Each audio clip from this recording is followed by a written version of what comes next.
నమస్తే, welcome to Abhinav Bharat.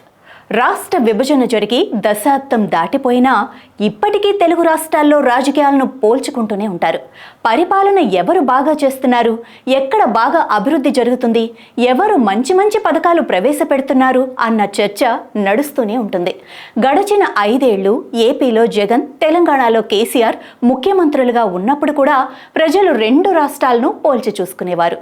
అభివృద్ధి విషయంలో తెలంగాణ దూసుకుపోతుంటే జగన్ పాలనలో అభివృద్ధి అనే లేదని, సంక్షేమ పథకాలకే ఎక్కువ ప్రాధాన్యత ఇవ్వటంతో అభివృద్ధి పరంగా ఏపీ నష్టపోతుందన్న విమర్శలు వినిపించేవి. ఇప్పుడు అంతా మారిపోయింది. ఆంధ్రాలో చంద్రబాబు నాయుడు కూటమి అధికారంలోకి వస్తే తెలంగాణలో రేవంత్ రెడ్డి ఆధ్వర్యంలో కాంగ్రెస్ ప్రభుత్వాన్ని ఏర్పాటు చేసింది. ఇక్కడ చంద్రబాబు, అక్కడ రేవంత్ రెడ్డి ముఖ్యమంత్రులుగా ఉండటం, గతంలో వీరిద్దరూ ఒకే పార్టీకి చెందినవారు కావటం, ఇద్దరి మధ్య రాజకీయంగా మంచి సంబంధాలు ఉండటంతో ఇప్పుడు ఎవరు బాగా పాలిస్తున్నారు అన్న విషయంలో ప్రజలు మళ్లీ 2 రాష్ట్రాలను పోల్చి చూసుకుంటున్నారు. ఏపీలో సీఎం చంద్రబాబు నాయుడు అమరావతి, పోలవరం నిర్మాణ పనులని మళ్లీ పరుగులు పెట్టిస్తున్నారని, తెలంగాణ సీఎం రేవంత్ రెడ్డి కూడా మొదట చాలా సానుకూల వాతావరణం సృష్టించి ప్రజలకు నమ్మకం కలిగించారని, తెలంగాణకి పరిశ్రమలు, పెట్టుబడుల కోసం ప్రయత్నించారని టాక్ వినిపిస్తోంది. ప్రభుత్వానికి భారమవుతున్నప్పటికీ ఎన్నికల సమయంలో ఇచ్చిన కొన్ని హామీలను అమలు చేసి రేవంత్ రెడ్డి ప్రజల మెప్పు పొందారనేది ఒక వాదన. ఇక ఏపీ సీఎం చంద్రబాబు నాయుడు రేవంత్ రెడ్డిలా ఎన్నికల హామీల అమలుకి తొందరపడటం లేదు. అలాగని ప్రజలు వాటి కోసం ఒత్తిడి కూడా చేయటం లేదు. రాష్ట్రానికి పరిశ్రమలు, పెట్టుబడులు తెచ్చేందుకు బాబు కృషి చేస్తున్నారు.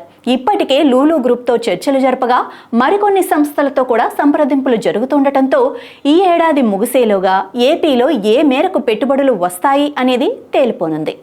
విజయవాడను వరదలు ముంచెత్తిన విషయంలో మొదట్లో తడబడినా ఆ తర్వాత చంద్రబాబు నాయుడు, టీడీపీ కూటమి ప్రభుత్వం ప్రజల మెప్పు పొందాయని, అదే సమయంలో ఖమ్మం వరదల విషయంలో సరైన సహాయక చర్యలు చేపట్టకపోవడంతో రేవంత్ రెడ్డి ప్రభుత్వం ప్రతిష్ట మసకబారిందని ప్రజల్లో టాక్ నడుస్తోంది.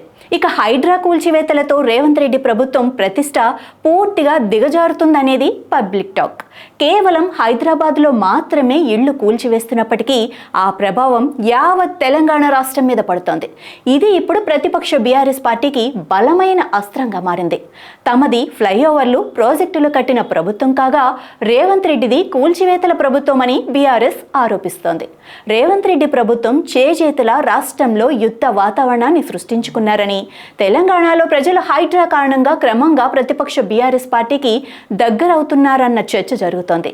ఏపీలో తిరుమల లడ్డూ ప్రసాదం వివాదం మొదలైనప్పటి నుంచి ప్రజలు ప్రతిపక్ష వైసీపీకి మరింత దూరం అవుతున్నారన్న వాదన వినిపిస్తుండగా, అదే అంశంతో సీఎం చంద్రబాబు నాయుడు వైసీపీ, దాని అధినేత జగన్మోహన్ రెడ్డిని రాజకీయంగా కూడా దెబ్బతీయగలిగారన్న మాట పొలిటికల్ సర్కిల్లో బాగా వినిపిస్తోంది.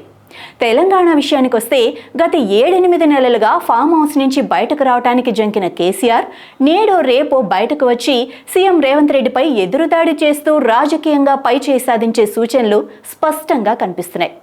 ఇలా ఏ విధంగా చూసినా తెలంగాణ కంటే ఆంధ్రప్రదేశ్ పరిస్థితి కాస్త మెరుగ్గా ఉంది అనే మాట 2 రాష్ట్రాల ప్రజల్లో వినిపిస్తోందని రాజకీయ వర్గాలు అంటున్నాయి.